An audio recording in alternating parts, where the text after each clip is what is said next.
So you guys know I'm from Boulder, right? Everybody knows I'm from Boulder. So Santa Cruz is like a little Boulder. It's kind of like Boulder in a lot of ways. So I was wondering, why is everybody, I get a good response in Santa Cruz. You know, you guys, I don't really have a lot of fans. You're all the fans. Pretty much, it's all in Santa Cruz, most of the people. And there's now in Austin, Texas, actually. So what's Austin, Texas, and what's Boulder? And what's Santa Cruz? I'm thinking, why is it? What is it about Santa Cruz? You guys are like old hippies. All of you guys. And I don't even mean it in a way, I don't mean it in the hippie kind of way that we're all think of hippies. I mean it in the way like, check this out, because it's very important. It's why you're here, and it's why we all connect. To be a hippie doesn't mean that you're dirty and smelly and steal stuff. It doesn't mean that you smoke pot and do acid and love the dead. I mean, those are all things hippies may do, but that's not what it means to be a hippie. What it means to be a hippie and why it's so scary to the mainstream is because to be a hippie is to not buy the bullshit. That's what it means. That's what we all have in common here, people. That's what all of you may not know each other, but you're not buying the bullshit. And I'm sitting here as somebody who's educated in the bullshit. And I'm telling you it's bullshit. And while the doctor may be nice and kindly, the medical model is not your friend. It's killing you. It's awful. It is sneaky, insidious, nefarious, intentional perhaps even. It's so awful. Do you know, not only is cholesterol not bad for you, you should be eating it. Lots of it. Excuse me. Getting all excited here. You should be eating. There's no top end on how much you should eat. The cholesterol-containing foods are the most powerful. Check this out. Building foods. They're anabolic. And as we'll see here in a minute, when I stop my introductory rant here, there's a war on our building. There's a war on growth and repair. There's a war on healing. I saw a girl in a wheelchair here, and I felt like, where's Lisa? Lisa, right? And I looked at her and I said, you want to be in a wheelchair? She said, no. You don't have to be. I want to get you out of that. I'm not a heel. I'm not like one of these, you know. But I know how the body works. And guess what? I'm not that smart. I'm not. I just am a data junkie. And these days, if you're a data junkie, you can seem like you're pretty smart. Because data is so available and information is so available. And not only am I a data junkie, where I just love research, I get to work clinically. So I get to see what happens. I see patients. To work clinically means you see patients. So I'm not only doing the research, I'm not only getting the raw data, but I'm also seeing how it works clinically. And let me tell you something, nobody has to be in a wheelchair unless something's broken. The body's a healing system. It's hidden in plain sight. Anybody ever hear that term?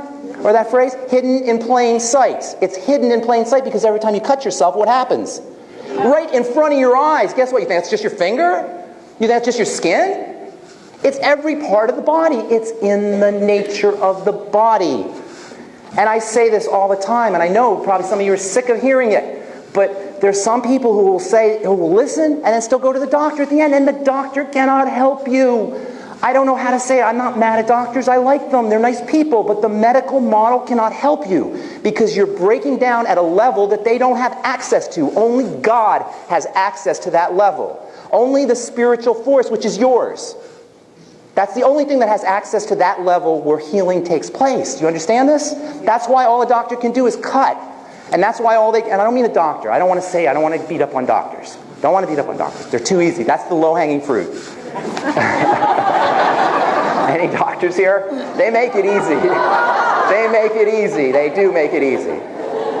They make it easy to pick on them because the dumb things they say. Oh my God, the dumb things they say. The dumb things they say. But it's the medical model.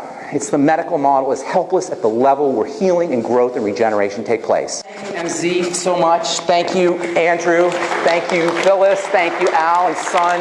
Thank you. I mean, I always forget to do this. I always end and I forget to thank. So I'm going to thank everybody right now. Thank you. Where's Dr. Wallach? Thank you wherever Dr. Wallach is. Thank you so much. That man is a genius.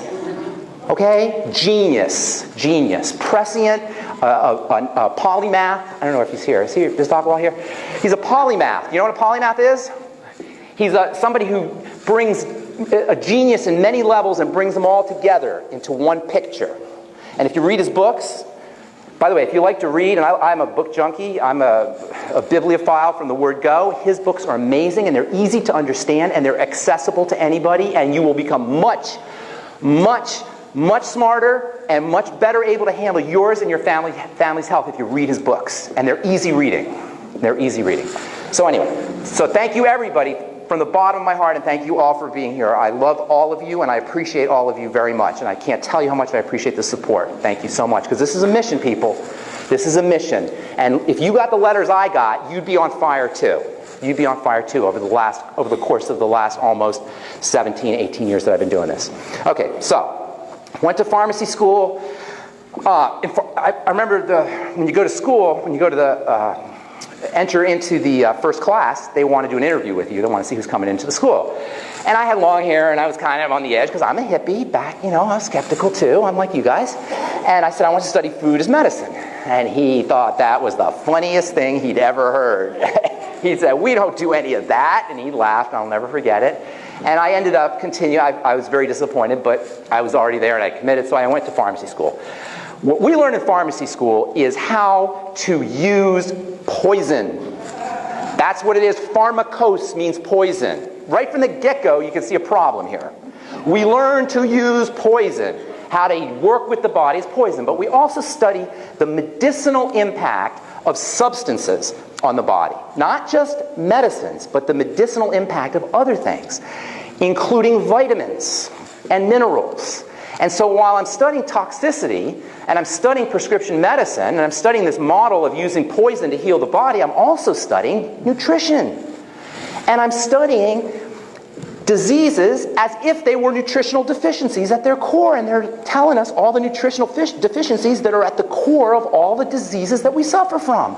And I wasn't the smartest guy in the world. I'm thinking, well, gosh, if these are poisons, and we're learning how to control them to somehow get them to do their work without killing people, and these are nutrients which are the true core of the deficiency of the disease process, why the heck aren't we using nutrients? And I graduated pharmacy school with this thing in my head about what was just a little distress at what was going on here. And I got out into the world of pharmacy, and I'm dispensing medicines. And I'm dispensing medicines that I know from pharmacy school I didn't even want to touch or smell. And I'm giving them to your grandmother and my grandmother. And not only that, but she's got 12 bottles or 15 bottles, and she's putting them on the counter. I'm like, what the heck is going on here? And then I start to notice that the people who are getting all the medicine are the old people and the little kids. The most vulnerable people in our culture are getting the medicines. And then I'm noticing nobody's getting better. They're staying on the medicine, and it's hidden in plain sight. It's like, you're not getting better. What is the point of the medicine? So little by little, I started to sneak in nutrition into the pharmacy. And this was 1986, 1987.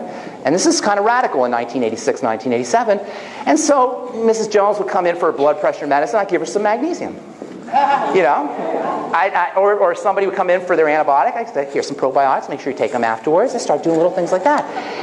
And little by little, just from the nutrients that I was using, just from the I would do essential fatty acid, magnesium for blood pressure. That was a big one. I do B5 for acne. That's another one. And I noticed that they're really improving in a way that their medicine wasn't touching. So, like I said, I'm not the smartest guy in the world, but I got the message. I got the message. And then one day, I'm sitting in my office. I did some skincare. Some of you may know I'm also in the skincare. So I had a skincare lab, and I'm sitting in my skincare lab and tinkering around some stuff, and there's a knock on the door, and it's the mailman. I get the mail, and there's a tape in the mail. Never forget this day. Tape in the mail. Dead doctors don't lie. And I stick it in, and this is like 1992. I'm like, oh my God, who is this guy? He's saying everything I knew from pharmacy school and more. He's saying things only pharmacists know about liquids and about colloidal minerals and about glucosamine, things nobody said before. And so I just listened to the tape over and over again, and I started doing talks. And one day I'm at the gym working out, and I can talk to a guy. That doctor's on the line. Oh, I know that guy. Yeah, he's a friend of my friend's. And I go, what? You know Dr. Wallach? He said, yeah. I said, oh, tell him I want to meet him. And he said, oh, no problem. This is 96, 97. Dr. Wallach comes to my lab, we have a nice talk, blah, blah, blah. Next thing you know, I'm doing his radio show, Dead Doctors Don't Lie, and the rest is history. And that's how I got involved with all this stuff. And what happened, what I've seen since 1996, I think I met Dr. Wallach in 97. Since 1997, when I started seeing this, I have seen the most incredible, phenomenal things happen to the body. First it was with just the colloidal minerals, and then it was with just the glucosamine, and now it's with the Beyond Tangy Tangerine. Folks, I cannot tell you how many letters I've seen in the last 15 years, 5 or 10 a week in the last 2 years that I've been doing the radio show, from people losing weight, from people making changes. When I say to Lisa that she's going to get out of that chair, I'm saying it because I've seen it. When I say to somebody that your diabetes is going to drop, you can drop your insulin wherever that gal is, you're going to drop your insulin, I say because I've seen it so many times.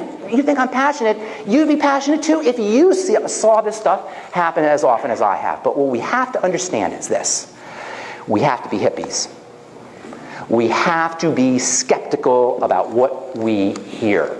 Even from me, you have to be skeptical. Why do you think I give you the science? Sometimes people say I go into too much detail, right? Have you heard? You know, I sometimes bring that up on the air. People think I go into too much detail. I want you to have detail because I want you to make the decision. I want to give you the details so you make the decision. I don't want to tell you what to do. I hate when I have to tell people to take this supplement or that supplement. I want you to figure it out. I'll tell you the logic, the troubleshooting. It's troubleshooting is what it is. Troubleshooting, problem solving, backtracking. That's all. That's what your doctor should be doing. Your doctor should be backtracking, but that's not what doctoring is. What does the word doctor mean? You go to the IRS and you say, I doctored these, Mr. IRS man. What would he say? You know, these are doctored, right? That's good, right? And oh, I'm a doctor. Like, you're proud of that? You doctor? You commit fraud? That's what doctoring is. It's to commit a fraud. What you should be doing is you should be backtracking, not hacking into the body to pretend that the digestive system works because the gallbladder's gone. That's smart. Of course you don't have any more gallbladder pain. You don't have a gallbladder. That's smart. You know, oh, I got a headache. Don't touch my head. Go touch my head. Okay, that's the same logic. Cancer, chemotherapy, curing cancer, right? You are cancer. They're your cells. Well, of course, your chemotherapy is killing yourself. It's not what you do to take care of cancer. We're going to kill cancer. That's killing yourself. That's curing cancer. Now, I say this to you, and some of you may hear this. And you say, well, why didn't I think of it? And that's the bottom line here. That's what I want to start off by talking about. We don't understand our bodies. And why? Well, it's one thing to not understand your car. I don't understand my car. I don't know what the heck's going on. Something's going on wrong in my engine. I don't know what the heck's going on. And that guy, I'm not a genius. That guy who fixes my car, that guy's a genius. My computer, the same way. The kid, 17 years old, he takes the thing out. What the hell is going on in there? Those wires and those circuits and everything. How am I going to make any? He just knows, pulls one out, puts the other one in, and that's a genius. What I'm talking about is how to understand something that is the most relevant and intimate and should be the easiest thing there is to understand, and that's our bodies. But how many of us in this room know what our gallbladder does? Pancreas, where vitamin C is absorbed. Liver, what a liver cell is. Anything. How many of us, is there any more intimate or important? Is there? Help me. Is there? Is there anything more? No. No money, no job, no spouse, no girlfriend, nothing. If you are not healthy, nothing. There's not $1 billion and dying of cancer or broke and healthy. What would you rather be? Please, please, please. It's not even an argument, right? So if we're focusing on money, if we're focusing on spouses and on relationships and all these other things, and nothing is more important than our bodies, we're missing something here. And so we have to understand the basics. And so what I'm going to do for you guys here today is I'm going to tell you some of the basics. And there's so much to talk about. There's so much to talk about that is going to be the scratching of the surface. But my number one goal here is to get you fired up so that you want to start to work on your bodies yourself. And number two, it's to get you fired up so you want to start to participate in using a good nutritional supplement program. And how many of you guys are using the longevity products right now? Okay. Now, I know there's all this stuff to be skeptical about, multi-level and this and that, blah, blah, blah. There's no better, more egalitarian, democratic, fraternal business than you can be in than multi-level. hidden in plain sight. It's obvious. It's obvious.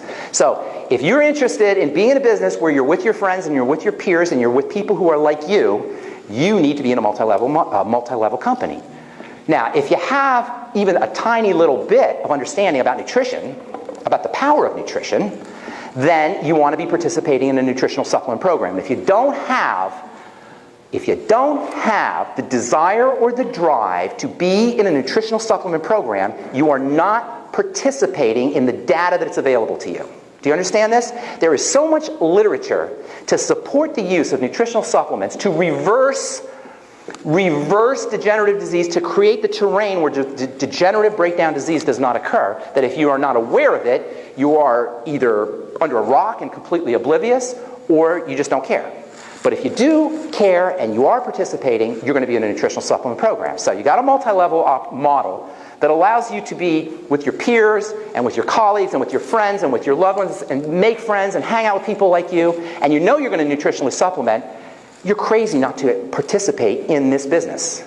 Okay? Once you have those two, and some people ask me, oh, how do I get people to talk? I don't try to convince anybody anything. I just say, hey, listen, if you know about supplementation, and most people do, and if you don't, then that's fine. Then, God loves you anyway, as I say. God loves you too. That's fine. Okay? But if you know about nutritional supplementation on the one hand, and you know and you understand the power and this intimate relationship-forming business that is multi-level by nature. How many of you guys are in multi-level of some kind? Multi-level is where the guy on top of you benefits when you benefit, and the guy below you benefits when you benefit. So everybody's networked. They're all connecting each other up. That's what the model is, basically. So it's called a network. They used to call it a pyramid. It's not a pyramid, although it is shaped that way, but pyramid doesn't have a product. Multi-level is when the guy above you benefits from you. That's cool. That's cool right there. Does your boss benefit from you? Does your boss benefit from you? You better believe he benefits from you. But are you getting benefit from him is the question. When you do well for your business, when you do great for your car company or your computer company or wherever, does that show up for you? No, multi-level, you get cash for that. Same with below you. There's a connection to everybody's connected in this kind of networking way. And so it's a beautiful, beautiful model, and it's a fair model. And that's why in longevity, why I like longevity, is there's people who are average, regular people. Regular people. And regular people making 10 or 15 grand a month. Regular people. Nothing special. They're just nice, good people. So that's what I want to say about multi-level, and that's what I want to say about participating in a nutritional supplement program. But the reason I really want to talk, what I really want to talk about, I want to be clear though about the multi-level deal. Multi-level is awesome. Keep your ears open and keep your mind open. What we need to understand if we're going to take care of the body is the body doesn't break down in different ways. This is the most important thing that you can understand about how your body degenerates, really. And that's what we're talking about here, is degenerative disease. Degenerative disease is diseases of breakdown. Okay? Diseases where the body decays, where it breaks down, where it degenerates. But the body's a regenerating system, so right away we know we have a problem. The body does not degenerate specifically, it degenerates generically. It degenerates and breaks down the same way whether you have MS or whether you have acne or whether you have psoriasis or whether you have hyperpigmentation or whether you have anything. It breaks down the same way. And while we think our flavor of disease, people get attached to their diseases, I've noticed. Some people are very attached to their age. I have this, and I have amyotrophic lateral sclerosis, and I have superintiva dental hyperhidrosis, or whatever that is. You know, I love the names they give people. I love the names. By the way, your diagnosis is not a disease. It's a label. It's a description. It means nothing except for a guy can go into a book and look it up and see how to treat you with it. That's all it means. The body breaks down generically, but yet if you go to the World Health Organization statistics, they'll tell you there's 12,000 different diseases. There is not 12,000 different diseases. There's basically one. You're breaking down. That's the disease. And it doesn't matter if it's in your thyroid, and it doesn't matter if it's in your heart, and it doesn't matter if it's in your head or your nerves or your bowels. It matters that it's breaking down. And this idea that we have to go over here and over here and over here, and you're like a little boy with his finger in the dike, and you're putting a hole here and here and here and here, and you're trying to plug up all these holes. It's just a way of obfuscating, of disempowering us. Disempowering us, of taking the power away from us and putting it into an authority that's external from you. You do not need an authority that's external for you once you understand how the body breaks down. Okay, now how does the body break down? Well, if we're going to understand how the body breaks down, we have to understand the body, right? Makes sense? Well, just like the body, the disease state is not complicated, in a way the body's not complicated. There's only really two parts to your body. How do you like that? Only two parts to your body. Anybody ever hear me talk about raisin bread? Okay? What's raisin bread? Your body's like raisin bread. That's all it is, raisin bread. What are the two parts of your body? Or the two parts of raisin bread? What is it? Raisin and bread. Okay? Yes, raisin and bread, obviously, raisin bread. Well, your body is raisin bread. Of course, in the world of science, we have fancy ways of saying it. We call it parenchyma and mesenchyma. Anybody hear those terms? Parenchyma and mesenchyma. Okay? That's what it is. But I call it raisins and bread. You may know it better as cells and extracellular matrix. That's all the body is. It's cells that are embedded in a matrix.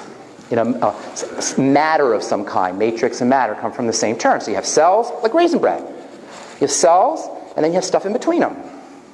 That's it. Why is this important? Because this is where the disease process begins, which should be obvious because this is what the body is. To understand the disease process, to understand the breakdown process, you have to understand the bread and you have to understand the raisins. And that's all you have to understand. Okay, so we're good. It doesn't matter if it's a thyroid cell or a toenail cell. It doesn't matter if it's a toenail cell or it's a heart cell. It's a cell, and it's in a matrix. That's it, people. It's a cell, and it's in a matrix. That's all you need to know. So now what do I mean by this, okay? Well, let's talk about a cell first. Okay, I like listening to conspiracy theorists, and I like the drama of the day, and government this, and doctor that, and I get involved with it. It's kind of titillating, I admit. I used to watch the news. I don't watch that anymore. But I follow the mainstream culture. But when I do, I sometimes think to myself, if people knew what a cell was, that's all we would be talking about.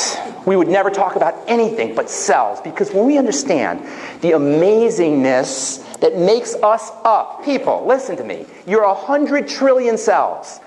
You are made up of 100 trillion cells. And if I take a little piece out, and I put it under a microscope, it would be like an animal. It would walk to food. It would run away from poisons. It would reproduce. It has a little skeletal system.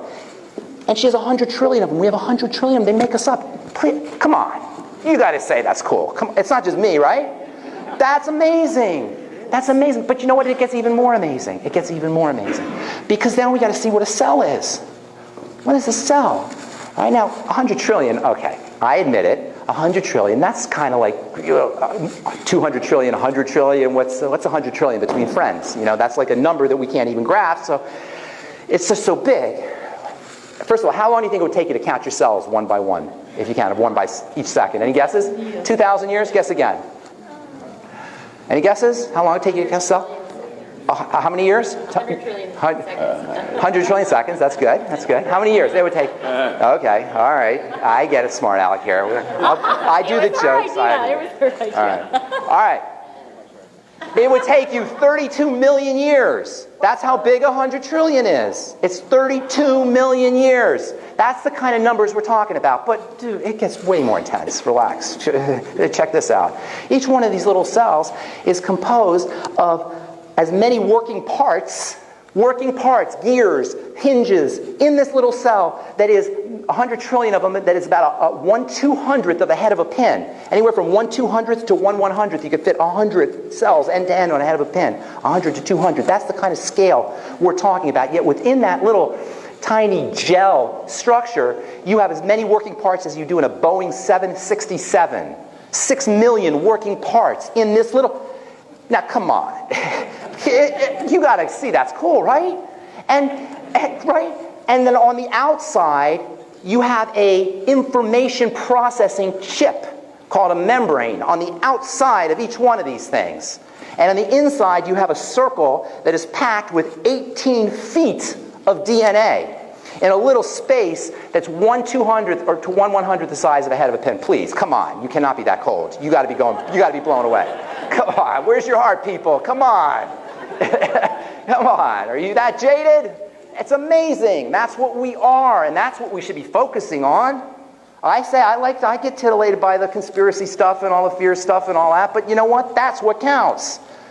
And when I say a doctor can't help you, I mean he can't help you at that level, because that cell is not stupid, and it isn't going to take what the doctor's giving or the medical model's giving. It has to be poisoned and it has to be hacked, ripped out as in hacked, cut open is what I'm talking about. So, anyway, within that cell you have 18 feet of DNA. That 18 feet of DNA in that little tiny space, if it were stretched out in all the cells of your body, would make up 340 billion miles. Hello? Did you hear that? 340 billion miles of DNA in your body. Now come on. Now come on. Now come on. Now come on. All right? You've got a little computer chip multiplied by 100 trillion times with 6 million working parts that's capable of producing 50,000 different proteins in some cases, and as spinning out chemical reactions with an intricacy and a nanostructure and a choreography that science fiction wouldn't even dare dream of. And you have that in your body, and guess what, people? That system is very delicate, very fragile. This is 6 million working parts spewing out thousands upon thousands of molecules per second. Per second. It's fragile. It's delicate. But that's not a problem because nature's perfect. The divine force is perfect. It has taken care of it for us. You need do nothing. How cool is that? You need do nothing. And if you don't believe me, if you think I'm just talking, go cut yourself and watch it heal. And that's exactly what you will be seeing. Cell division and growth and reproduction and repair and regeneration. That is your birthright. That is our birthright.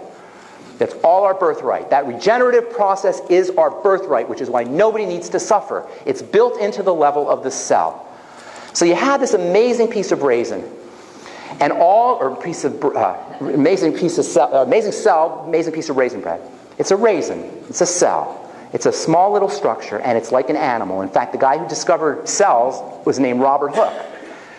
And Robert Hooke was a glass maker in the 17th century, in the 1600s. And Robert Hooke made this glass thing, and he turned it into a microscope. And the first thing he did was get a drop of water and put it underneath. And he looked in the water. He was like, oh my God, because up until then they thought water was water. Today we know it's packed with cells. And he called these little things animalcules. That was the first name for cells, animalcules, because they're animals. They do what animals do. And what does an animal do? Or what does an animal need? An animal needs to be fed. An animal needs to breathe. An animal needs to detoxify. An animal needs to be fed, it needs to be nutriated, and it needs to detoxify. And that's it. And that's all your cell needs. It needs to be fed, and it needs to be detoxified, and it needs to respirate. It needs to be oxygenated. And all disease is the end result of cell starvation, toxification, and suffocation. Starvation, toxification, and suffocation. That's it, but it's at the level of the cell, not the thyroid. It's at the level of the cell, not the nerve. It's at the level of the cell, not the heart. Do you understand what I'm saying here? When we focus on the heart, and we focus on the bone, and we focus on the muscle, and we focus on the thyroid, and we focus on the brain, you're like the little boy with the finger in his dike, putting his finger in the dike. Brain, head, oh no, now it's my legs, now it's my arms, and everything else. You go nuts, and that's the plan.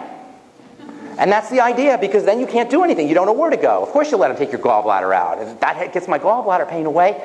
The problem is at the level of a cell. All disease, all of it, cancer, heart disease, all of it, cell starvation, cell toxification, and cell suffocation. And we're in charge of that. Now, the bread, you say, now your next question should be, why does the cell break down? Shouldn't that be the logical question? What's going on? Okay, great, cell. Does that make sense, first of all? Did you guys get that? That was a very, very, very important point. All disease is cell disease. All disease, it doesn't matter where it is, it's the cell that's breaking down. Now, so all disease is cell disease, cell suffocation, cell toxification, and cell starvation, right? You want me to say it again? You look like you're thinking about that. Starvation, suffocation, toxification. Starvation, suffocation, Toxification. Mr. McGraw, is that good? Is that good? I like that. Okay. He's a teacher. Starvation, suffocation, toxification. You're not falling asleep there, Mike, are you? All right. Starvation, suffocation, toxification. So your next question should be, why is the cell starving, toxic, and suffocating? Correct? Am I right? That should be the logical next question. Okay. Well, to understand that, we got to talk about the bread. See, the bread is very important. The bread has been missed. We're focusing on the raisin, and this is what human beings do. We focus. Do you know when you focus out of the middle of your eyes, you go into what's called beta state? Any hypnotists in the room? Hypnotists? No? No hypnotists? You're not owning up to it, probably. Hypnotists are sneaky. Okay, well, I study hypnosis because I like the mind, and there's something about brainwaves and hypnosis. And when you're concentrating and focused, you're in beta state. Beta state is when you're thinking and problem solving and concentrating. And if you're ever going crazy with your thoughts, that's beta state. Alpha state is a slower brainwave state, and that is on the outside part of your eyes. When you're not focusing, when you're only focusing peripherally, you're activating alpha state. We go through our lives focusing on the center and never missing the sides or the context. We're always focusing on the content and not the context. Does that make sense? You guys get that? The context gives you tremendous information. In the body, the content is the cell. And the cell is very important. That's the beta state. That's the center state. But on the sides around the cell, you have the matrix. And this matrix is amazing. Everything's amazing. Cell's amazing, of course. But the matrix is so amazing. Oh, my God. It's where all the electricity is generated from. All the all the chemical energy and all the electrical energy is generated from to drive the stuff happening in a cell. In fact, it's really not even separate. The cell that's sitting in the matrix, it's really, the cell is part of the matrix. It's not even really separate. But all of the power that's sustaining the cell, the nurturing, matrix means mother, by the way. All the nurturing power, it comes from the same word, all the nurturing power comes from the matrix. The food comes from the matrix. The hormones come from the matrix. The growth factors, are you picturing how this is happening here? You've got your raisins in here. Raisin bread doesn't do justice to it because they're inert, but this is happening dynamically in the body. So you have the cells, and they're being sustained, and they're being fed, and they're being breathed. Oxygen is coming in through the matrix. Are you with me? Are we okay here? Okay? And then the poisons are being drained. There's a little drainage system. The cell's doing its work really fast, really coordinated, really integrated, with an amazing intelligence, and it's producing wastes, and the wastes get drained out. And there's a little drainage system in the matrix. Please, come on. Are we okay? Is this cool? I mean, every time I even talk about it, I get blown away by this.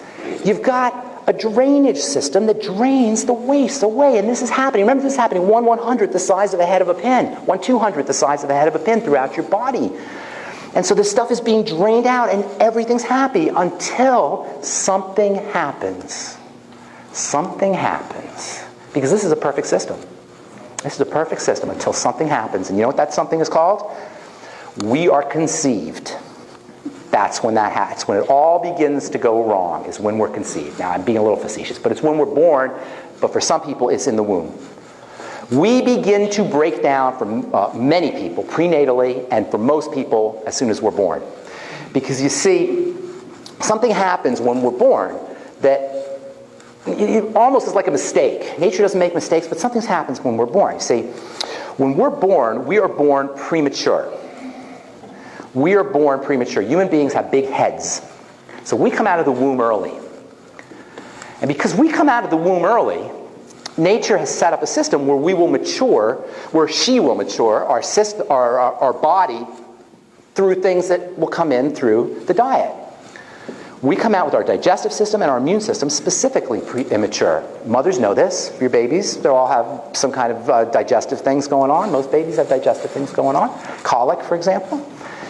So when we come out of the womb, what's supposed to happen is you get bathed in this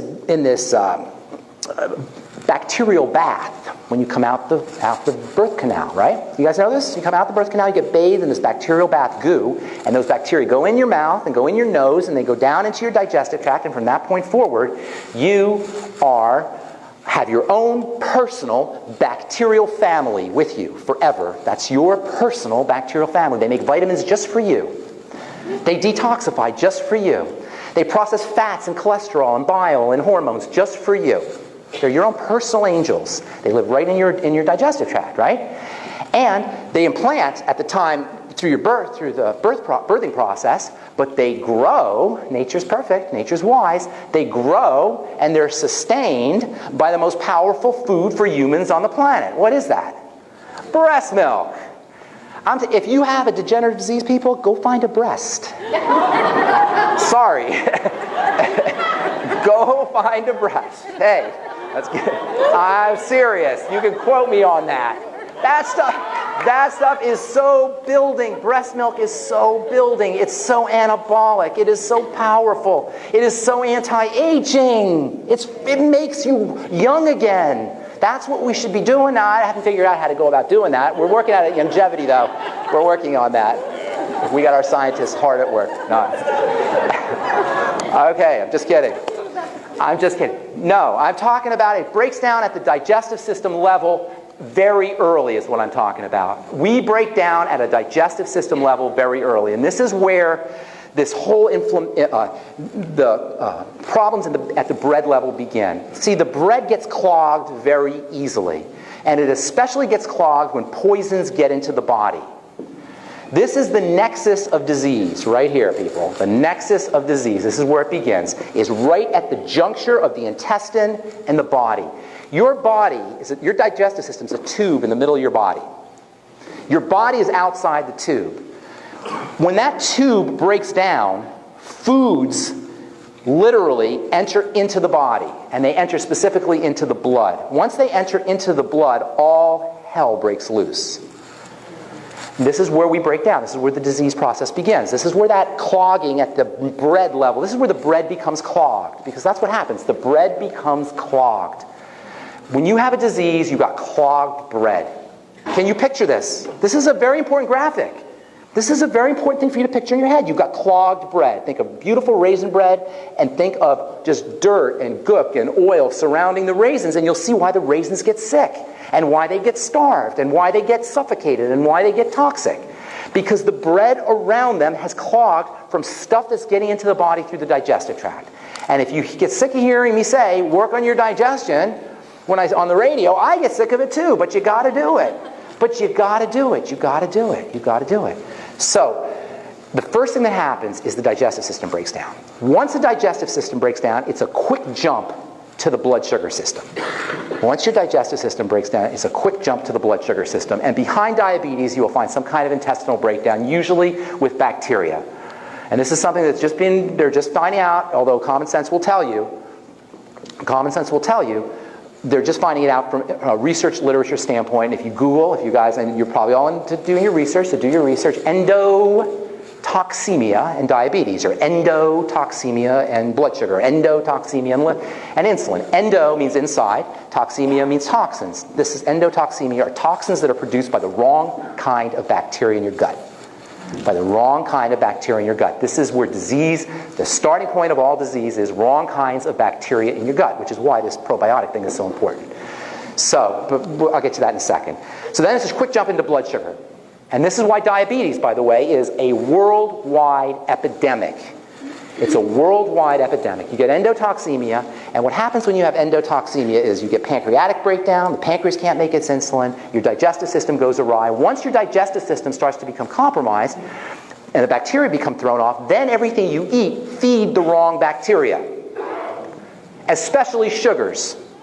Especially sugars. And this is called small intestinal bacterial overgrowth. Some of you may have heard of it, SIBO. And this is where you start to really get into big trouble. Is because the intestine becomes a inoculation petri dish for the wrong kind of bacteria. You have a petri dish just designed to grow the wrong kind of bacteria. And then you go into blood sugar issues, and after blood sugar issues, because the blood sugar goes up, the blood sugar goes down, there's a hormone in the body that's supposed to adjust, and that's called cortisol. Eventually, that's made by your adrenal glands. Eventually, your adrenals bust. Your adrenals are your stress glands. I call this the triangle of disease. And all disease is afterwards. All disease is after this triad of digestive breakdown, blood sugar breakdown, and then adrenal, I should tell you, thyroid breakdown, because there's a relationship between the adrenals and the thyroid. The adrenals give you get up and go. You ever see the old movies or the old caricature where the old lady picks up the car off the kid, right? You know that whole, anybody ever seen those? That kind of myth that's out there? Well, that's adrenaline that gives you that power. Your adrenal glands give you turbo energy. And they're only supposed to run turbo. They're not supposed to run all the time, but for many of us, they run all the time. Your thyroid, and women, listen up, because hypothyroidism is like an epidemic, especially for women, but also for men. The adrenal glands are your emergency energy glands. Your thyroid is your regular energy gland. And the fastest way to shut down your thyroid is to be hyperadrenal. The fastest way to shut down your thyroid, because your thyroid will compensate. So if you are hypothyroid, if they've been told you got hypothyroidism, you need to focus on the adrenals and then the blood sugar and the digestive system, the whole triangle, really. And hypothyroidism is the jumping off point to everything. Behind all disease, you will find hypothyroidism, secondary to adrenal, blood sugar, and digestive. And that's the triangle of disease. Now, the point is that if you focus on the triangle, everything else will take care of itself. Your heart will take care of itself, your MS will take care of itself, your autoimmune disease will take care of itself. All of it, if you focus on the triangle. Now, the problem is while I'm saying this to you guys, it's a hard sell. It's not. You'll be like, but my bones. What about my bones? And I know, because that's how people say it. They say that to me, but my bones, but my muscles, but my God. You have to have faith that the body can do it if you focus on the systems behind it. You have to have faith that the right fruit will grow if you take care of the ground. Do you understand what I'm saying? You have to understand that your body is healing. It's a built-in healing system. It's designed to heal. It's designed to heal, and you have to understand that. Once you understand that, then you'll be like, there's no way I'm going to the doctor. But you see, we say it, but it's still a jump to say, well, how is my bowel movements related to my bones? You understand what I'm saying? There's a disconnect on some level, and you have to understand the logic of this triangle of disease. You have to understand that your 12,000 different diseases are the fruits, they're the leaves of the breakdown process that occurs at the core. And this is such good news. This is the most amazing news because, and this is why I call the program The Bright Side, because it means that we don't have to worry about all these different leaves. We don't have to worry about this leaf and this leaf and this leaf. We just have to worry about the root. And just like there's or the tree or the root or the soil, however you want to look at it. And just like there's a triangle of disease, there's a square of health. Got the triangle of disease, you got the square of health. All right? The triangle of disease is the digestive system, and by the way, I'm going to take, I know some of you guys have questions. I want you, if you have questions, to ask in front of everybody. I'm going to leave extra time for questions because I want everybody to hear everybody's questions because I want you guys to be able to do this yourself. I want you guys to hear your friends' problems and be able to troubleshoot and backtrack it yourself. So I want to take a lot of questions here tonight. Okay? So if you have questions, I will get to all of them. I'd rather you ask them while everybody can hear it rather than later. Okay, so triangle of disease is the digestive system, the blood sugar, and the adrenal thyroid complex. I call it adrenal thyroid axis. Are we good on that? Does that make sense? It starts off at birth, goes into the standard American diet, of course, and then it goes into blood sugar changes, and then it goes into adrenal stress, and then thyroid slows down, everything shuts down. Are we good? Yeah. That wasn't a very reassuring. I want you to get that. Okay, triangle disease, yes? Yes. Yes in the back? Yes? Okay. So then you got the square of health. The square of health. Square of health, yes. Got that? Square of health. Square of health. Nutriate, respirate, move, and rest. Nutriate, that's all you need to know, okay? All you need to know. Nutriate, respirate, move, and rest, okay?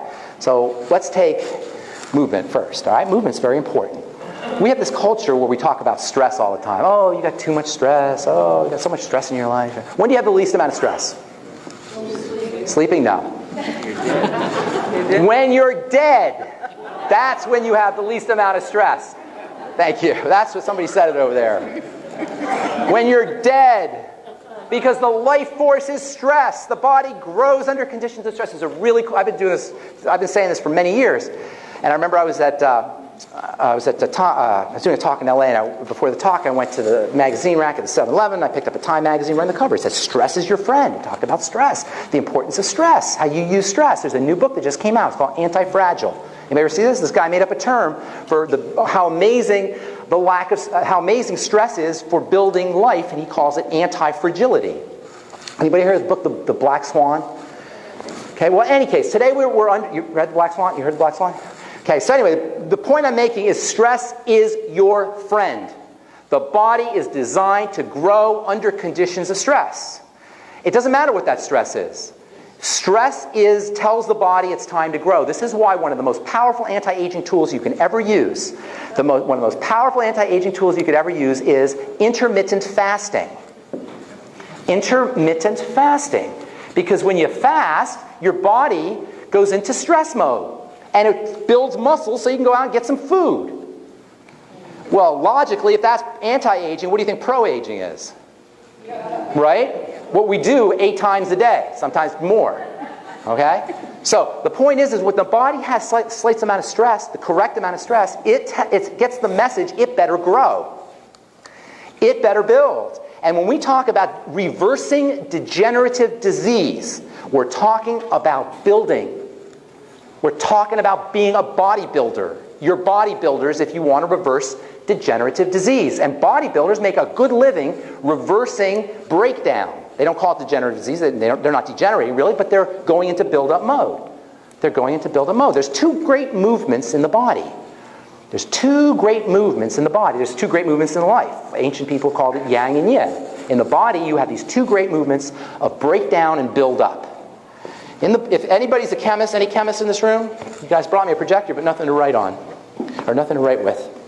Anything to write with? Guys, I don't have anything to write with. Okay, but I don't need that, but if you could get me a pen, that would be awesome. A marker of some kind. They're going to get a marker. There's 2 great movements in the body. You have one movement that goes towards build-up, and one movement that goes towards breakdown. It's like in your business. In business, you got 2 great movements. They're called in the red and in the black. Spending and making, spending and earning, right? And in business, it doesn't matter if it costs you $1 million if you're making $2 million, right? What matters? Bottom line. That's what matters. You're always spending in business, you're always making in business. What matters is the bottom line. Body's the same way. It's always spending.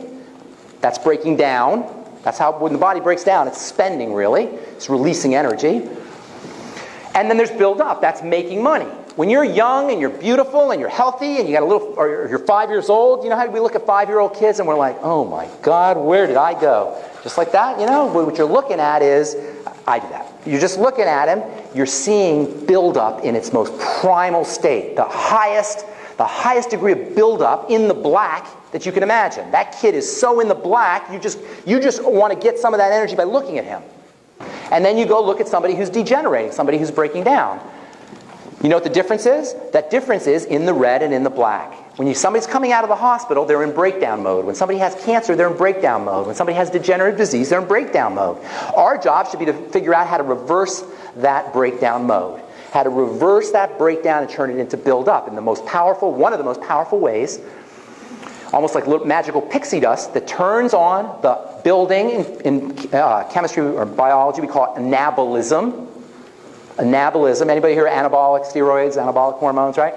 Anabolism means building up. Catabolism means breaking down. Anabolism and catabolism together make up metabolism. And if you've ever heard of a metabolic disease, which is what all diseases are, what you have is a in the red disease. You have a disease where you're in the red. That's what a metabolic disease is. I love this it's not new, it came out about 15 years ago. Metabolic syndrome, they call it. They always have a syndrome. You know what a syndrome is? It's when they have a bunch of things happening. And it's all in one thing, so they call it a syndrome. Metabolic syndrome always cracked me up because that means everything's going wrong. Your whole body's going wrong because everything is metabolic. Metabolic is the sum total of all the chemistry in your body. So our job should be to reverse the breakdown process, turn it into a building up process, and the number one, or the pixie dust that turns on the building process is stress. How do you like that? You think it's important? You say, oh my God, I should be Superman, right? I got so much darn stress.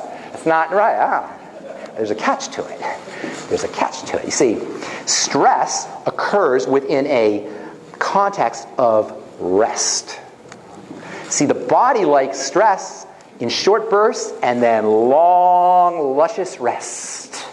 We should be working 1 day a week. If you worked 1 day a week, you would love your job. If you worked only 2 hours a week, you'd be like, no, I want to stay longer. I want more. No, 2 hours, I'm not going to be back for another, right? That's what we should be doing.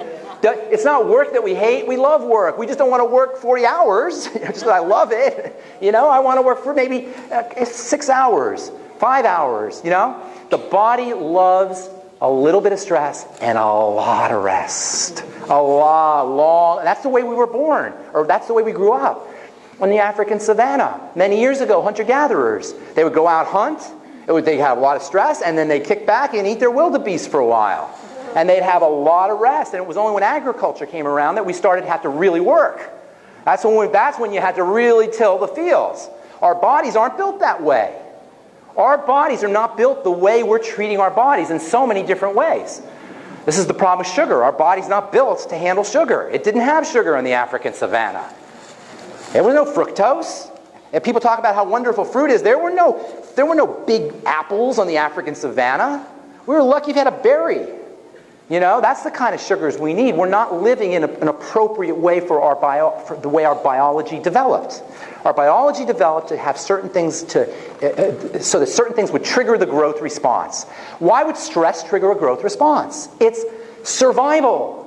It's built in, so the animals that survived were the ones who grew when there was stress. The animals who didn't grow, they didn't have descendants like us. It's the way biology works. So we're designed to grow under certain conditions of stress. And by the way, if you don't want to lose your mind, Alzheimer's disease, you get older, you get forgetful, do crossword puzzles. Right? Learn a new language. Study something different. There's something that happens when we get old. And it happens to men, and it happens to women, and it happens to young people too. And I call it old man's disease.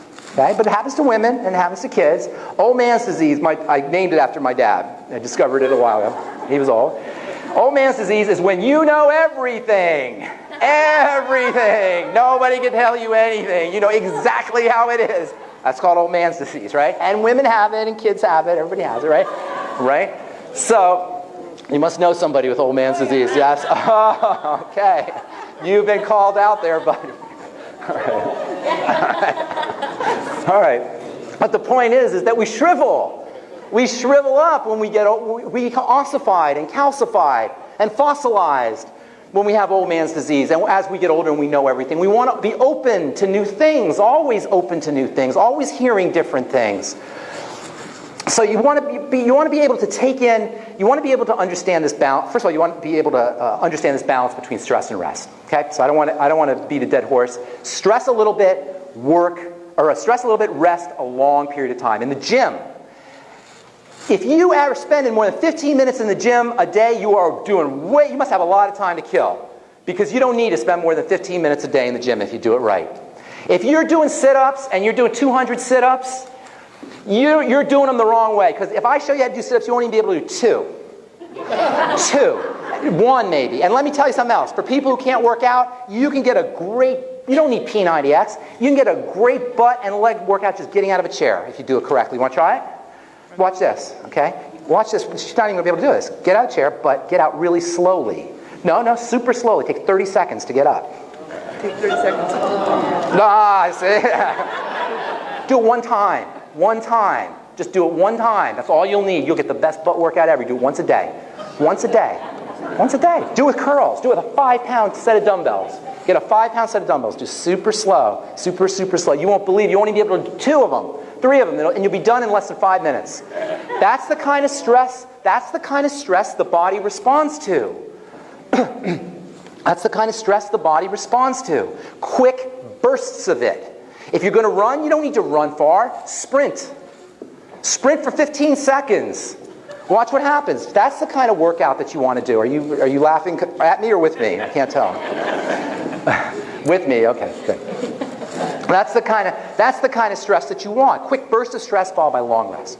Okay, so remember, it's 4 parts. Rest, we don't need any help with rest. Oh, well, maybe we do. Maybe we do, unfortunately, need some help with rest, right? Maybe this is a good thing to mention real quickly. Degenerative disease is a manifestation, a visible manifestation of breakdown, an accelerated breakdown, spending more than you're making. You're in the red, right? But what is it that causes it? I talked about the food getting into the body. It's all a defensive reaction. Our bodies are in emergency mode. we have two modes. There's lots of pairs of modes of being. One is relaxation and rest, but another one, one is build up and break down. Another one is relaxation and rest, or stress and relaxation. Relaxation tells the body to grow. Relaxation tells the body it's safe. If we're going to have a degenerative disease, your job is to tell the body it's safe, like it was a baby. Like it was a baby. Now you can talk to it, you certainly can talk to your body. But when I say to tell the body you're safe, I'm talking about chemically. To create a chemical terrain where the body is safe. It's told it's safe. Does this make sense? The brain is constantly reading the blood. Your brain is a dumbass. Okay? It's in your skull. It doesn't know what's happening. It's in your skull. And it's reading the blood to determine what's happening. That's how it knows what's happening. The blood is going through and it's reading the chemistry. And when it reads the chemistry that tells it there is some kind of alert or some kind of emergency, it goes into safe mode. It turns everything into safe mode. You know how in your computer, when your computer's ready to crash, before it totally crashes, it'll go into safe mode? And it's like you can just barely do certain things, but you can't do everything? That's what happens to the body. When the brain thinks it's under attack, or it thinks it's starving, or it thinks it's some kind of stress, it goes into safe mode. And it will not go into building until it's out of safe mode. So our job is to get it out of safe mode. And pretty much everything I'm talking about with nutrient, respirate, move, and rest is getting the brain to think the body's safe. Your job, everybody here, if you're dealing with degenerative disease, it's even more so, but everybody here, is to make your body feel safe. Can you relate to this? When you have high blood pressure, this is your body in an emergency mode. When you have blood clotting, this is a classic sign of a body under attack.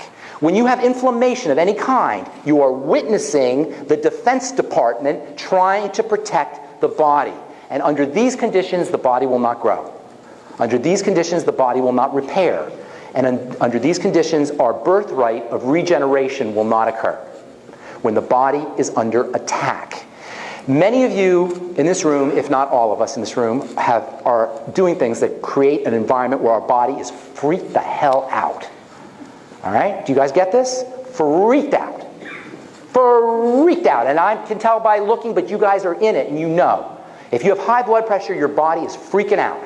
This is why nutrient, respirate, move, and rest work so well. They tell the body it is safe. It is safe. So when you take rest, and I'm telling you this because of the rest period, we really have to know how to rest. How ironic. We really need to know how to rest. You want to know how to rest correctly? Go look at your baby when he's sleeping. That's how you rest. You want to know how to breathe correctly? Watch your baby when he's sleeping. Babies, those innocent, they have no idea what awaits them in the world. Right? They are still oblivious. That's why we love babies. They're still oblivious. Well, we have to learn to rest like a baby. And one of the most important things is breathing. And it's the simplest thing. It is so simple to breathe, but you turn on the body's relaxation response with the breath. It's called the parasympathetic nervous system. You have two nervous systems. Remember, there's two great movements in the body at all times. You've got stress and you've got rest. You've got breakdown and you've got build up. You have a parasympathetic and you have a sympathetic nervous system. These are two nervous systems. The nervous system of stress is the nervous system that gets you ready to run from a saber-toothed tiger. It closes down your blood vessels so that more pressure will come out into the blood will come out at a higher pressure to more organs so they get more oxygen. And it will clot your blood in preparation for being eaten by a saber-toothed tiger. That's what blood clotting is. When the blood clots, it's clotting so it doesn't hemorrhage to death when you get bit by that saber-toothed tiger. It also happens when your body thinks when your body's about to be cut by a surgeon. That's why, if you've ever had surgery, what's the drug they give you when you come out? It's called Coumadin. And it's a nasty, nasty drug. It's a blood-thinning drug because your body is freaked out. It is freaked out. And so what happens? It closes up on the blood vessels. There's these generic things that happen to the body when it's under stress, and lack of oxygen is a major stress. Major stress. And nobody breathes correctly. We don't breathe correctly, so we pretty much go throughout the day telling our bodies, stay in safe mode, don't grow, don't repair, degenerate. And then we wonder why we have anxiety, why we have panic attacks, why we're freaked out. We're contracted. Every time you're wounded emotionally, psychologically, you get into a little contraction. Think about something that's unpleasant right now, and you'll notice that you're contracting. Do you notice this? You know how they say when your drunk driver never gets hurt in the accident, it's always the other guy because he's all relaxed, right? Because when the accident happens, he doesn't contract. Talk to a football player. They'll tell you how they take the big hits. They completely relax right before they get the big hit. We have a tendency to contract every time we have some kind of emotional or existential or psychological pain. Wilhelm Reich. Did anybody hear Wilhelm Reich? He talked about this. Every time you contract, every time you're in pain, you contract. Every time something happens, you contract. Well, each one of these little contractions is a point of anoxia or hypoxia, low oxygen. Each one of these, and you add them all up, and you've got a suffocated body that is in constant alert mode, hypervigilant mode. Not good. Remember, the body grows under conditions of rest. We go throughout the day putting the body under the exact opposite conditions. We spend our entire day telling the body there's a saber-toothed tiger chasing us. Right? And that's why I get really mad when somebody says, well, just take this or just take that. Because that's not fair. If your body thinks a saber-toothed tiger is coming after you, it's not going to help you what you take. And this is why sometimes people get a nutrition or alternative practitioners or people who understand certain things get a bad rap. Because they're trying to treat a body that's in safe mode without addressing the body's emergency state, hypervigilant state. What's so cool about this is we control it. We control it. People, we control it. Do you know every time you think a crappy thought, guess who gets punished and hurt? Every time you think how much you hate that person, you're jealous of that person, you're mad at that person, who are you hurting? Yes. Where's that chemistry going? Whose cortisol's going up? Whose adrenaline's going up? Who's shortening their lifespan every time you do that? We have something in our head called mirror neurons. Anybody know about mirror neurons? Mirror neurons, right? Mirror neurons, you look at somebody else and you feel what they're feeling. There's neurology in your head that mirrors other people's state of being. So we have control over this emergency response. And if you leave right now and you learn nothing else, learn to control this emergency state that we're all under. And it could be something as simple as deep breathing. And if you don't believe me, get a blood pressure cuff. How many of you have done this? Get a blood pressure cuff, and you put it on, and you take your blood pressure, and then you do 5 minutes of deep breathing. I have an app on my iPhone. You ever seen that app on the iPhone? My Calm Beat. You just look at it, and you just practice your deep breathing right there. And by the way, you have to learn how to deep breathe. The belly goes out. You want to deep breathe once? Do it one deep breath. You always do it slow. This is the key. You're always slow, as slow as you can actually, and then through the nose. And as the breath comes down, the belly goes out like a balloon. You have a muscle here that goes down called your diaphragm. You make yourself look really silly and fat, and so you got to deal with it. And then push belly out. And then on the exhale, slow on the exhale. And you can almost feel how you relax. Almost that. Now imagine if you do that. Did you guys feel this? Okay? Not just once. Imagine you do it all day. Imagine you do it every day. Imagine what that would do. How that would shut down that stress response. And that's so easy. You don't need a drug. You don't need a doctor. You don't need Obamacare. You don't need insurance companies. You don't need pharmacy. That's it. This is all ours. This is the bright side. This is the good news. This is all ours. This is all ours. We own this. No cost. It's free. Breath is free. There's a reason why ancient people called God the breath. And breath, spirit. It's the same word in Greek. It's as simple as that. So, nutriate, respirate, move, and rest. Now, when I say respirate and I talk about breathing, this is very important, this oxygenation. And by the way, when you exhale, you're blowing out poison. People want a detox program? Great detox program right there. So you got nutriate, respirate, move, and rest. But in terms of oxygenation, we're talking about at the cell level. And this is very important. And this will get us into the fourth point on the square. And that is the idea that when we're talking about oxygenation, when we're talking about respiration, we're talking about oxygenation. What does oxygen do? What does it do? What do? You have a fire. If you want to make that fire hotter, what do? You add what?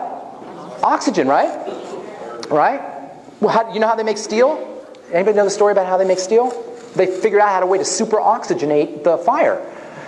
So it gets super, super hot.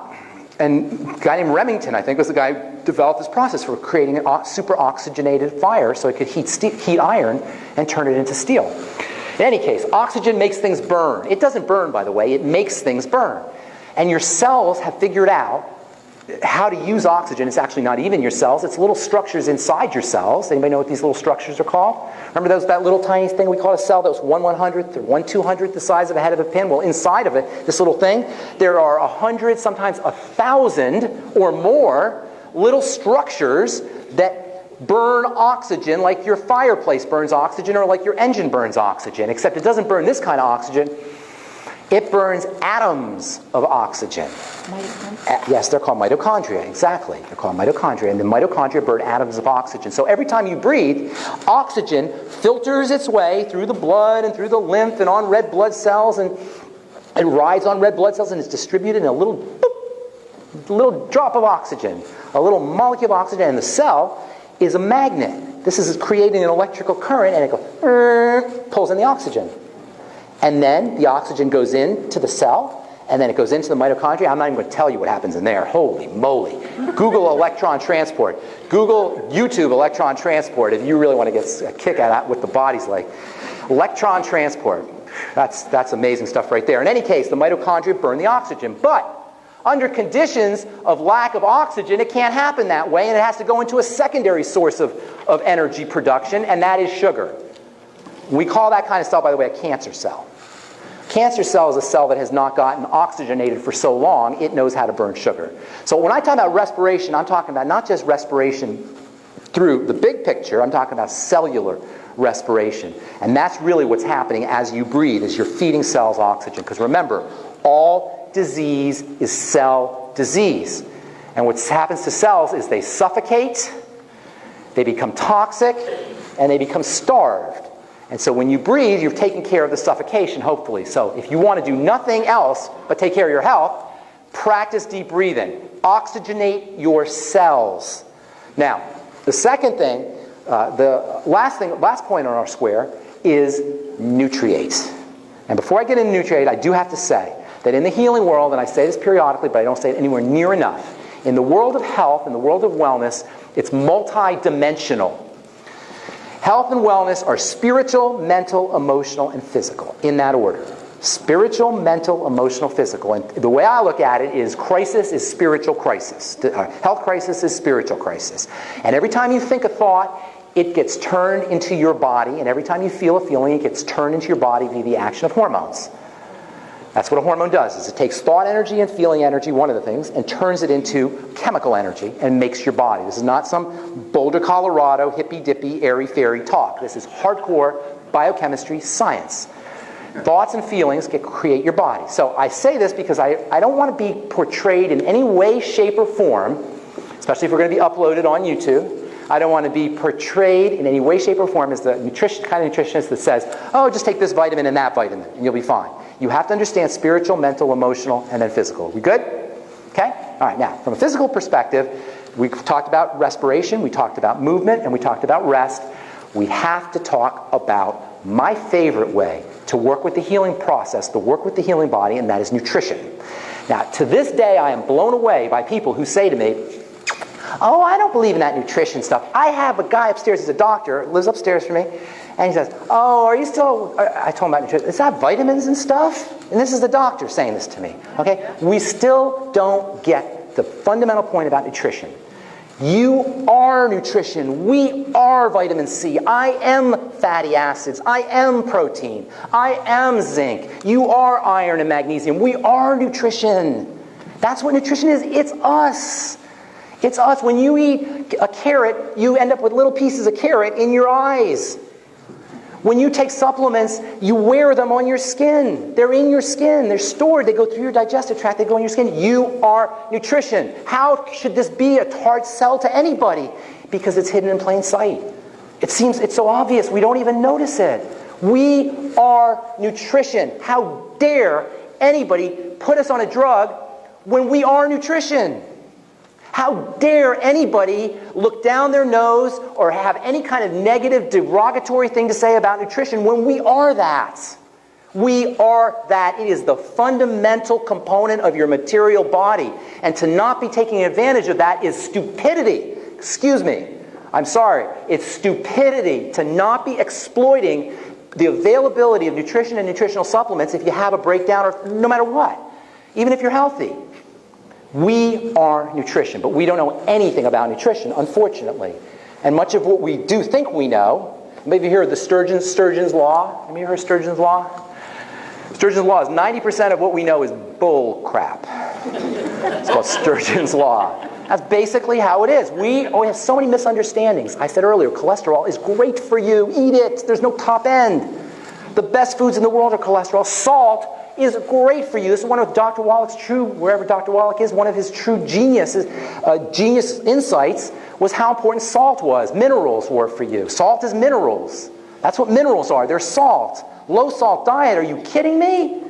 Are you kidding me? Serotonin. How many of you heard me talking about serotonin, right? Serotonin, happy hormone. No! Serotonin is a stress hormone. Why do you think people go nuts on serotonin?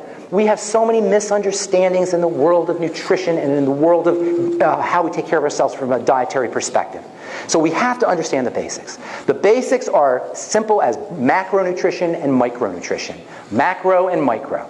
Macro meaning big, micro meaning small. Macro is protein, fats, good sugars, fiber, and water. Simple as that. Protein. Nobody, unless they're super concentrating on protein, they're a bodybuilder, they're an athlete, they're making millions of dollars on their bodies, is using protein correctly. Why do you think athletes use protein? What are athletes trying to do? Are they trying to get weaker? Are they trying to degenerate? Are they trying to break down? No, they're trying to build. We're all athletes. Getting your butt out of bed in the morning is an athletic event. We're all friggin' athletes. We're all athletes. That's right. That's right. You better believe it. Everything we do is that type of, it's going against entropy somehow, you know? That's what the life force is. Of course you need protein. I hear people say all the time, oh, you don't need that much protein. It's 10 grams, 13 grams, 15 grams. Half a gram to a gram per pound of body weight, and your body will tell you when you've had enough protein. It'll tell you. Listen, our bodies are always talking to us, and we don't listen. Everybody knows that their bodies are talking to us. You've all heard it, right? Thank you. You all heard it.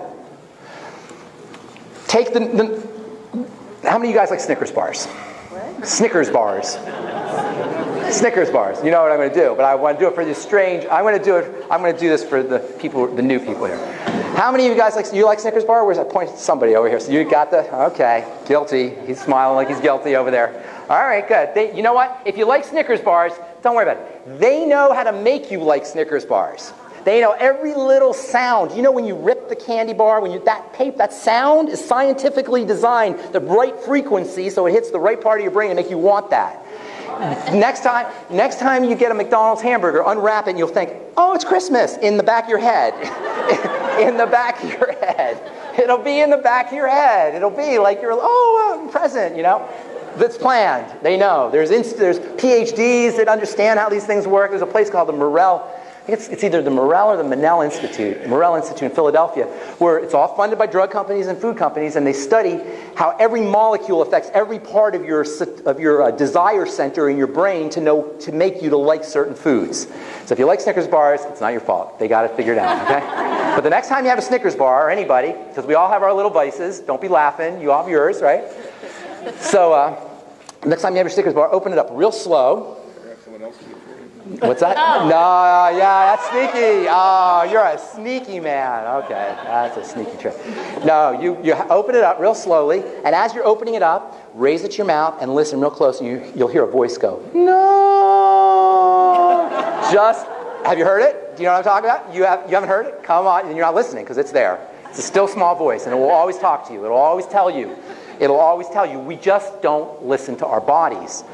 Protein will tell you nobody binges on protein. Nobody binges on protein. And the best kind of protein is the building protein. I said earlier, I was teasing about finding a breast. Well, it might be difficult, okay, granted. Find yourself some whey protein. It's the next best thing. Whey protein. I've been talking about whey protein for a long time because I used to work out, I used to be an athlete, and I used to participate in that world, and we all knew about whey protein. Because bodybuilders are making money, their livelihood or their passion is to build their bodies. And they know about the power of protein, and especially the power of whey protein. Whey protein is where the building factors are concentrated. And so I always have people tell me about, and I know milk is a problem. Milk is definitely a problem. Whey tends to be less problematic than milk. And these days, cows and milk it's not the greatest in the world, so you got to be careful with your whey protein. So I have vegetarians and vegans tell me, well, you know, the problems with whey, and we use hemp seed, and it's just as good, and soy. No, it's not. Whey protein is loaded with growth factors for growing an animal. That's what whey protein has that soy doesn't have, that hemp doesn't have. Much as these can be valuable, egg and whey are the two best proteins, and you're crazy if you're throwing out the yolk. That is more stupid medical information to throw out the yolk. That is a motherlode powerhouse of nutrition. That yolk, if you're throwing anything, throw out the white and keep the yolk. But you need them both. Don't throw anything. Don't throw anything. That's all powerful medicine. Powerful medicine, because an egg is a life force. It's a life. It's everything that you need to be alive. It's a cell. An egg is not an egg, it's an egg cell. Do you know this? We call it an egg, but it's an egg cell. It is you, it is a cell.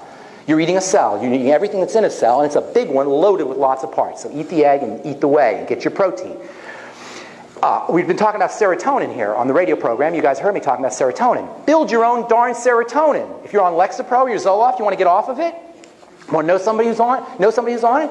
Build your own darn serotonin. If that's a problem, and serotonin depletion may or may not be a problem. It's not always a problem. Sometimes people say it is, but if it is, you can make your own. The number one best way to make your own, number two best way. The number one best way to make your own serotonin is get yourself in the sun. More medical stupidity. The sun, serotonin, or tryptophan and serotonin protect your skin from the sun. And when you're out in the sun, this is when you want to make sure that you're taking in your building materials, your anti-aging, anti-breakdown nutrients when you're in the sun. The problem isn't the sun. The problem is we're breaking down. The sun is your friend if you're healthy, but it's not your friend if you're breaking down. So upregulating, getting out in the sun is one of the best ways to make your own serotonin, but if you're wearing sunscreen, guess what? You ain't making serotonin. And you're probably not doing yourself any good if you wear sunglasses either, by the way, because there's a reaction that occurs in your brain through sunlight in your eyes. In any case, the second best way from a nutritional standpoint to build serotonin is to eat protein with carbohydrates. They say, oh my God, low carb. What's with this carb thing? Okay, this is where we're missing about carbs. You know most of your calories should come from carbs. Most of your calories. Low carb is not low carb. Low carb is low refined carb. Do not throw out the baby with the bathwater when it comes to carbs. So that's our third chapter. We'll talk about it now. Carbohydrates are extremely important, but there's one kind of carbohydrate that you need that's a powerful building carbohydrate. What is that? Vegetables. Vegetables. Eating vegetables with your protein is how you build serotonin and make your own serotonin. So if somebody is trying to get off Lexapro or Zoloft, wean them off of it, make sure they're getting protein, and make sure that they're getting vegetable carbohydrates with it, and make sure they're getting out in the sun.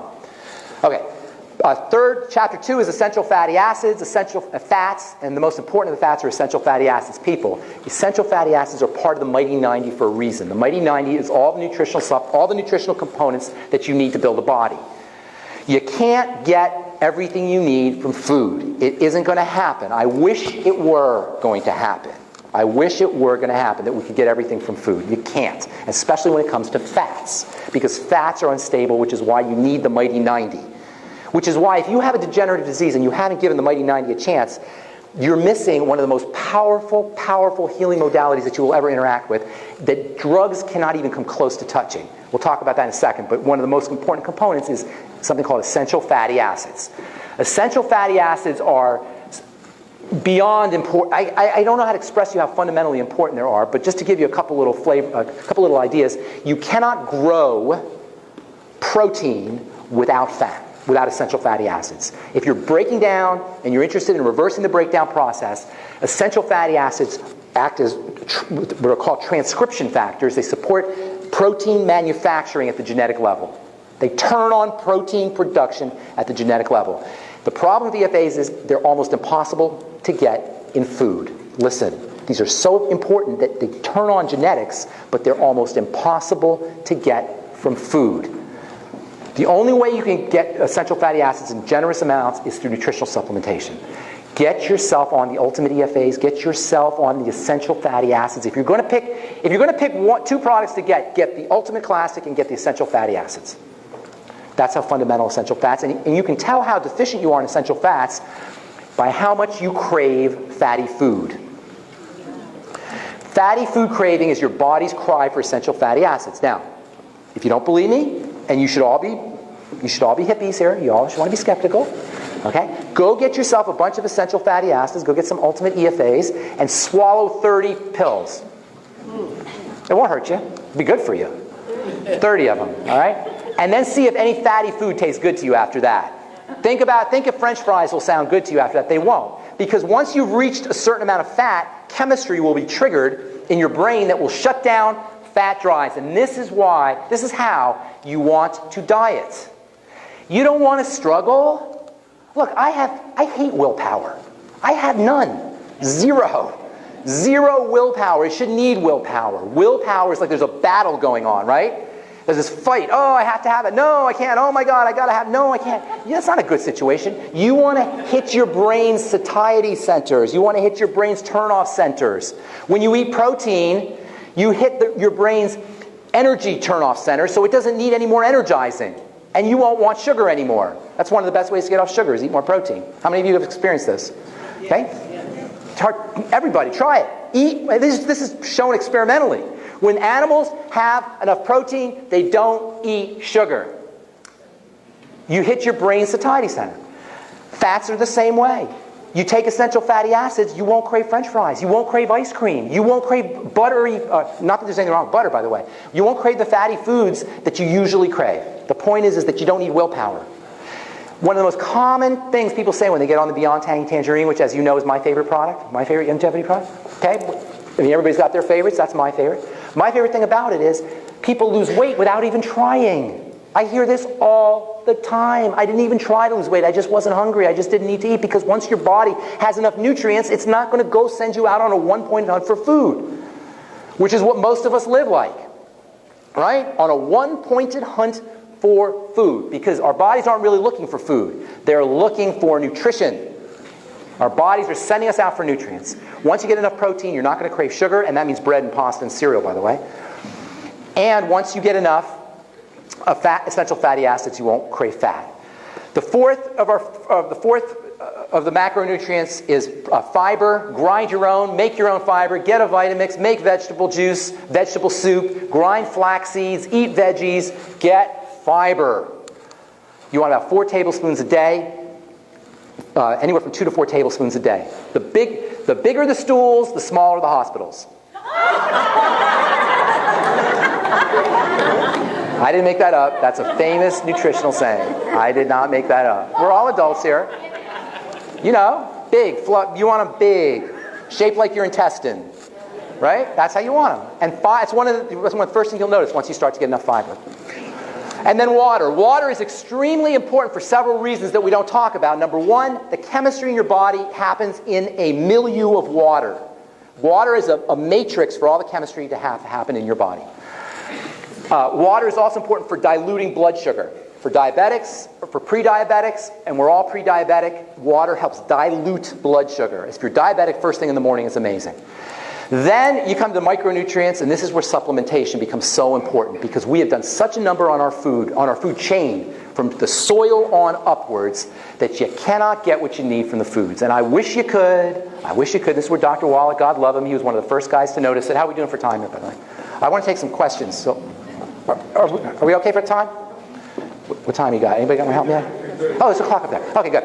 Okay, this is where Dr. Wallach, was Dr. Wallach's genius, is he knew that in his background as an animal person, as a vet working with animals, he knew that there were nutritional deficiency diseases that were occurring in animals that had analogs in people. That people had versions of. So that animals had versions of nerve diseases. Animals had versions of bone diseases that we have. And he knew in the animal world they gave them nutrients. What is it that the animals were getting that we're not getting in our food? Nutrients. We're not getting nutrients in our food because processing foods, unprocessed foods, are the enemy of the food chain. Businesses need food that lasts. Yeah, have you guys noticed that there's no Sprouts around? That you can't get Sprouts in Whole Foods anymore? Do anybody notice this? You can't get Sprouts in Whole Foods? Nobody's noticed? You don't eat Sprouts? Yep. Sprouts are amazing, but you can't get them anymore. They're not in restaurants, they're not in Whole Foods. You know why? They're hard to find. You get them here? Maybe because they're fresh. In Colorado, we can't get them. Whole Foods stopped carrying them because Sprouts are so loaded. They're so packed with nutritional value that everything likes them. Yeast like them, and bacteria like them, and funguses like them, and they don't last. They're perishable. Any time a food is valuable, it's perishable. Any time a food is valuable, it's perishable. It dies. Because value is proportional, or is directly proportional to energy. So anytime something is a high energy system that's a valuable nutritional food, it can die easily. It can break down easily, and the best foods don't last. In the Bible, they said, we'll get you the manna every day. Don't worry about it. Now, what the Jews didn't know that. They kept on. What happened to it? What happened to manna? It got bad. It got rotten. It got wormy. That's the lesson, is the good stuff is perishable. The good stuff has to be fresh. But we have a food chain, a food distribution system that is the antithesis of that.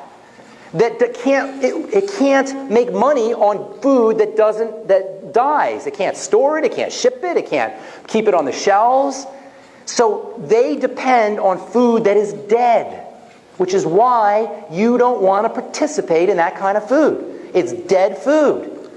And I wish we could get everything we needed from the 4 food groups. I wish we lived in the Garden of Eden. I don't even like that I have to supplement, but you got to supplement if you're going to have access to these kinds of nutrients to the degree that you need to. In the density that you need to, in the nutritional density that you need to. And this is why supplementation is so important.